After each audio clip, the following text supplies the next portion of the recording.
10वीं हिंदी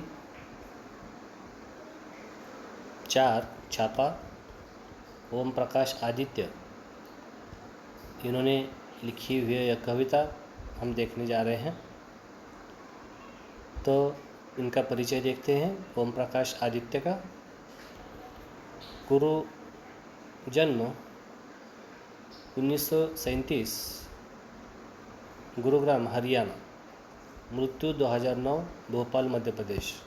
परिचय: ओम प्रकाश आदित्य हिंदी की वाचिक परंपरा में हास्य व्यंग्य के शिखर पुरुष होने के साथ साथ छंदशास्त्र तथा काव्य की गहनतम संवेदना के पारखी थे। आप हिंदी कवि सम्मेलनों में हास्य व्यंग्य के पुरोधा थे। तो ये जो ओम प्रकाश आदित्य जो है, यह हिंदी वाचक की परंपरा में हास्य व्यंग्य के शिखर पुरुष थे और पढ़ना उनका शौक़ है। और हिंदी कवि सम्मेलनों में उन्होंने हास्य व्यंग्य के कई सारे प्रोग्राम जो है किए हैं। तो उनकी प्रमुख कृतियाँ देखते हैं। इधर भी गधे हैं उधर भी गधे हैं, मॉडर्न शादी, गोरी बैठी छत पर काव्य संग्रह आदि।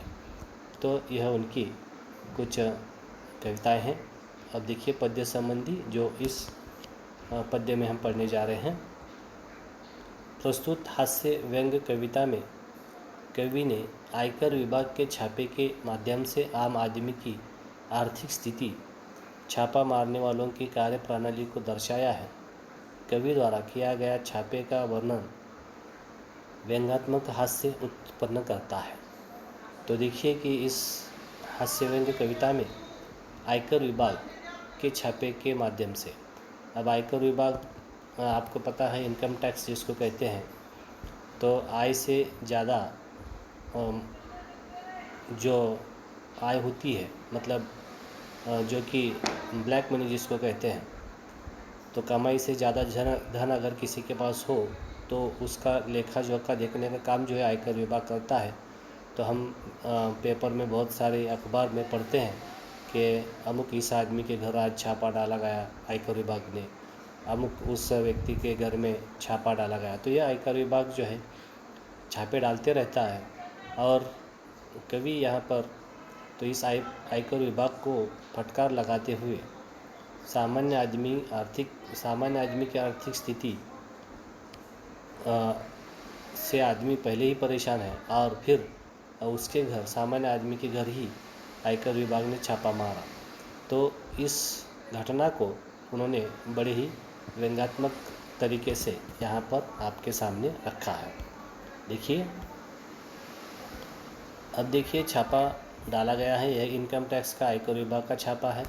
और मतलब जो स्रोत कमाने के है उससे अगर ज़्यादा आय और ज़्यादा कमाया किसी ने, ज़्यादा पैसा अगर किसी घर में पाया जाता है तो उन्हें पकड़ा जाता है।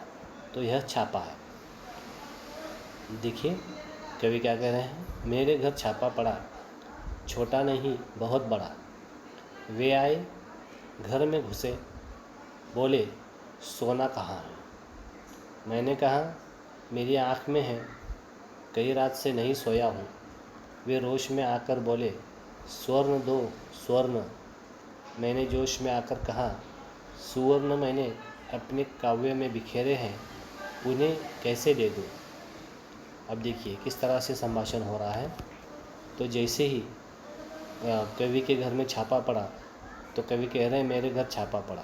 तो आयकर विभाग के जो लोग थे उन्होंने यह देखने के लिए कि मेरे घर में कितना गैरकानूनी पैसा है, तो वह देखने के लिए इन आयकर विभाग ने मेरे घर में छापा डाला।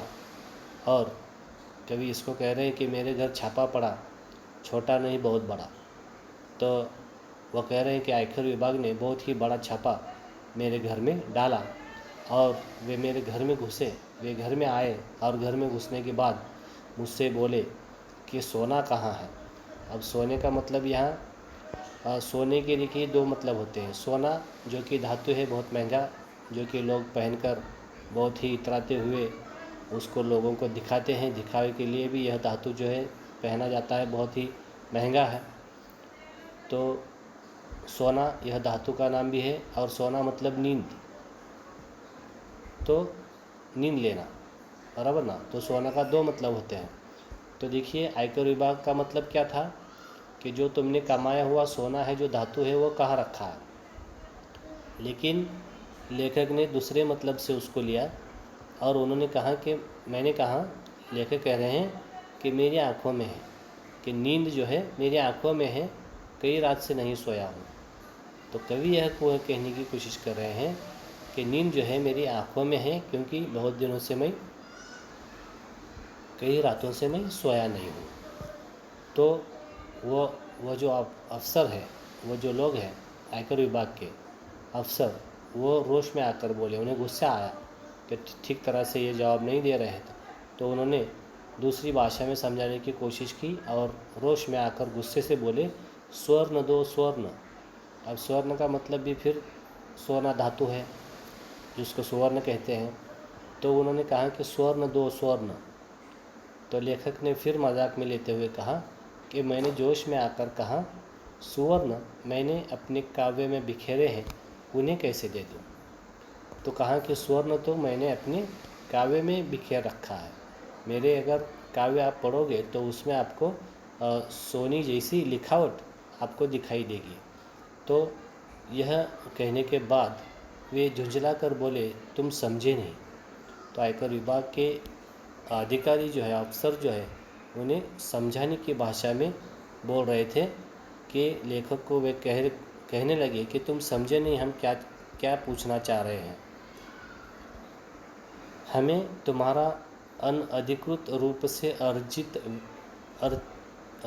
अर्थ चाहिए।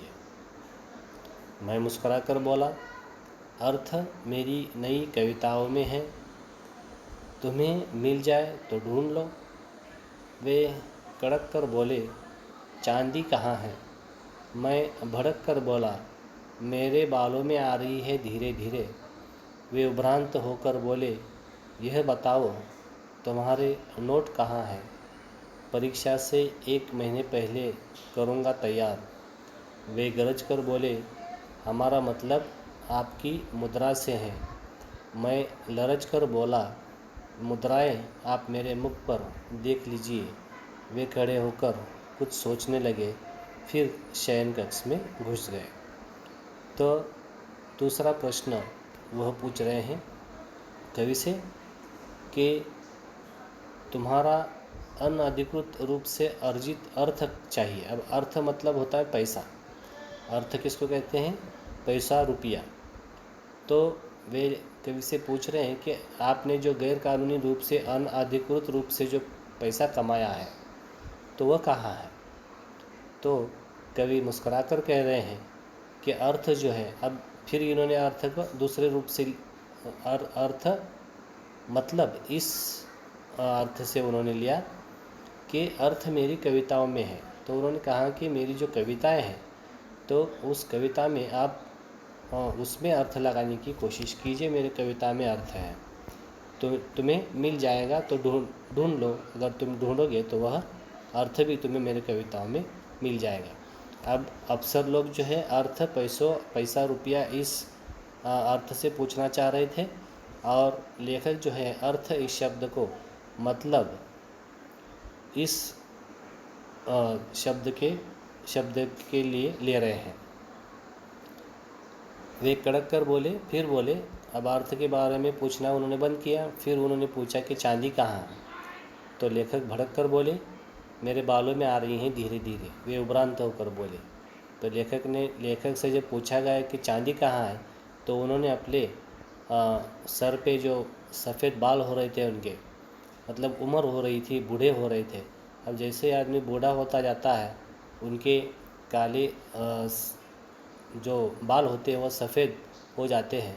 तो उसी को, अपने सफ़ेद होते हुए बालों को वह दिखाने की कोशिश कर रहे थे, और उन्होंने कहा कि यहाँ जो है मेरे बालों में चांदी आ रही है।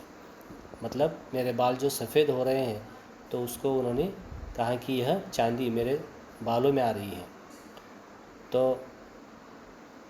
गरज कर वो अफसर कहने लगे कि यह बताओ ये तुम्हारे नोट कहाँ हैं। तो उन्होंने कहा कि अब रुपये नोट मतलब यहाँ पर रुपये कहाँ है। तो लेखक कवि कहने लगे कि परीक्षा से 1 महीने पहले तैयार कर दूंगा नोट। तो वे गरज कर बोले हमारा मतलब आपकी मुद्रा से है। तो वे उन्होंने कहा कि मुद्राएं आप मेरे मुख पर देख लीजिए।